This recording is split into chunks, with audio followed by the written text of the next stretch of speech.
Friends అందరికీ నమస్కారం అండి. తెలంగాణ రాష్ట్ర వ్యాప్తంగా ఉన్నటువంటి రైతులకు సంబంధించి రైతు భరోసా, రైతు రుణాలకు సంబంధించి ప్రభుత్వం నుంచి ఇప్పుడిప్పుడే ఇంపార్టెంట్ ఫ్లాష్ అప్డేట్ అయితే రావడం జరిగిందండి. ఈరోజు తేదీ చూసుకున్నట్లయితే 15వ తారీఖు అండి. ఒక అప్డేట్స్ అయితే తీసుకురావడం జరిగింది. వీడియోని చివరి వరకు చూడండి, కంప్లీట్ ఇన్ఫర్మేషన్ అయితే అర్థమవుతుందండి. వివరాలకి హాయ్ ఫ్రెండ్స్ అందరికీ నమస్కారం అండి. తెలంగాణ రాష్ట్ర వ్యాప్తంగా ఉన్నటువంటి రైతులకు సంబంధించి రైతు భరోసా పైన ప్రభుత్వం నుంచి ఫోటోస్ అయితే చెప్పడం జరిగిందనమాట. అసెంబ్లీ బడ్జెట్ అయితే సమావేశాలు అయితే నడుస్తూ ఉంది. దీని తారీఖున రైతులకు సంబంధించి రైతు భరోసా నిధులు అనేది కేటాయించి ప్రవేశపెట్టనున్నట్లు అప్డేట్స్ అయితే అందుతున్నాయండి. చాలా మంది అయితే అడుగుతున్నారు. ఇప్పటి వరకు ప్రభుత్వం ప్రతిష్టాత్మకంగా తీసుకొని జనవరి 26 తారీఖున పథకాన్ని ప్రారంభించి మరుసటి రోజు జనవరి 27 తారీఖున పథకానికి సంబంధించిన నిధులు 9,000 కోట్ల రూపాయలు అవసరం అవుతాయని, నిధులు ఆర్థిక శాఖ దగ్గర ఉన్నాయని చెప్పేసి ఖాతాలో నేరుగా నిధులు అనేది జమ చేస్తూ రావడం జరిగింది. చాలా మంది దాదాపు 1 ఎకరం, 2 ఎకరాలు, 3 ఎకరాలు ఉన్న రైతులకు అయితే నిధులు అనేది డబ్బులు జమ కావడం జరిగింది. చాలా మంది అడుగుతున్నారు, మాకు అసలు 1 ఎకరం ఉంది, అరగుంట ఉంది, అయినా నిధులు అనేది జమ కాలేదని చెప్పేసి చాలా మంది అయితే ఎదురు చూస్తున్నారు. కొంతమంది ఏమో మాకు 3 ఎకరాలు, 4 ఎకరాలు, 5 ఎకరాలు ఉన్న రైతులకు మీరు డబ్బులు పడతాయని చెప్పేసి చెప్పారు కదా. ప్రభుత్వం నుంచి తాజాగా లేటెస్ట్ అప్డేట్స్ అయితే రావడంతో ఇటీవల కాలంలో తెలంగాణ రాష్ట్ర వ్యాప్తంగా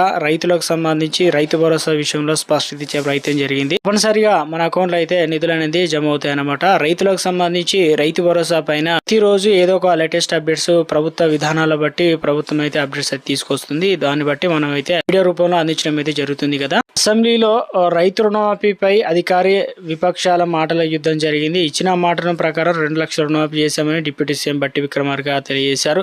దీనిపైన బీఆర్ఎస్ సభ్యులు అభ్యర్థన తెలిపారు. సగం మంది కూడా మాఫీ జరగలేదన్నారు. దీంతో రైతుల వివరాలు ఇవ్వడానికి సిద్ధంగా ఉన్నామంటూ జిల్లాల వారి ఎన్ని కోట్లు మాఫీ జరిగిందో బట్టి చదివి వినిపించారు. సో రాష్ట్ర వ్యాప్తంగా ప్రభుత్వం చాలా మందికి అయితే ఇప్పటివరకు దాదాపు 22,000 కోట్ల రూపాయలు అయితే రైతు రుణమాఫీ చేసింది.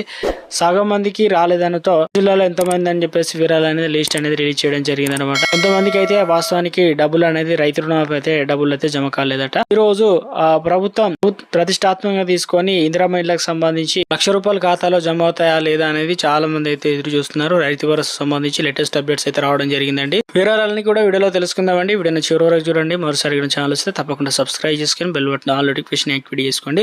చూస్తున్నారు కానీ లైక్ చేయడం మర్చిపోతున్నారు, వెంటనే లైక్ చేయండి. లేట్ చేయకుండా వీడియోలోకి అయితే వెళ్ళిపోదామండి. తెలంగాణ రాష్ట్ర వ్యాప్తంగా ప్రభుత్వం ఇటీవల కాలంలో వివిధ వార్తా కథనాల ప్రకారం మాధ్యమాల్లో మనకు రైతు భరోసా అనేది 3, 4, 5 ఎకరాలకు రైతు భరోసా త్వరలోనే రిలీజ్ చేస్తామని, అది కూడా 4 ఎకరాలు ఉన్న రైతులందరికీ వారం రోజుల్లో నిధులు జమ చేస్తామని, సోమవారం నుంచి మనకు తప్పనిసరిగా 5 ఎకరాలు ఉన్న రైతులకు 24,000 రూపాయలు ఖాతాలు అయితే జమ కావడం అయితే జరుగుతుందని ఫోన్ లో కూడా మెసేజ్ అయితే వస్తుంటాయి. ఒకసారి చెక్ చేసుకునే ప్రయత్నం చేయండి. పీఎం కిసాన్ సంబంధించి ఏపీ తెలంగాణ రాష్ట్ర వ్యాప్తంగా 19వ విడతతో చాలా మంది కొంతమంది ఆధార్ కార్డు, ఐఎఫ్సి కోడ్, పట్టా పాస్ పుస్తకం ఈకేవై చేసుకోవడంతో గణనీయంగా తగ్గాయి. వీళ్ళ పేరు లిస్ట్ నుంచి తొలగిస్తున్నారు. కొంతమంది కిసాన్ కు సంబంధించి లిస్ట్ లో పేరున్నా కూడా కొంతమంది బ్యాంక్ అకౌంట్ లో పోస్ట్ ఆఫీస్ లో నిధులు అనేది జమ కాలేదని చెప్పేసి అంటున్నారు. దీనికి సంబంధించి మీరు తప్పనిసరిగా వ్యవసాయ అధికారిని సంప్రదించినట్లయితే పరిష్కారం అయితే చూపిస్తారు. తెలంగాణలో మహిళలకు సంబంధించి 15 తారీఖు నిధులు జమ అవుతాయని చెప్పారు. ఇప్పటి వరకు ఎంతమందికి డబ్బులు జమ కాబోతుంది ఏంటి, 22,000 మందికి ఇళ్ల పట్టాలు ఇచ్చారు, ఎంతమంది కంప్లీట్ చేశారు అనేది ఉన్నతాధికారులు పంచాయత్ సెక్రటరీ యాప్ లో అయితే ఆ డీటెయిల్స్ అనేది అధిక ప్రభుత్వానికి అయితే వచ్చిందట. ఇంకా కొంతమంది ఈ ప్రాసెస్ లో రన్నింగ్ లో అయితే ఉన్నాయట. అన్ని వచ్చిన వెంటనే ప్రభుత్వం నిధులు అనేది జమ చేయనున్నారట. ఈ రోజు లేదంటే సోమవారం నుంచి మనకు నిధులు అనేది జమ అయ్యే అవకాశాలు అయితే ఉన్నట్లు అప్డేట్స్ అయితే అందుతున్నాయండి.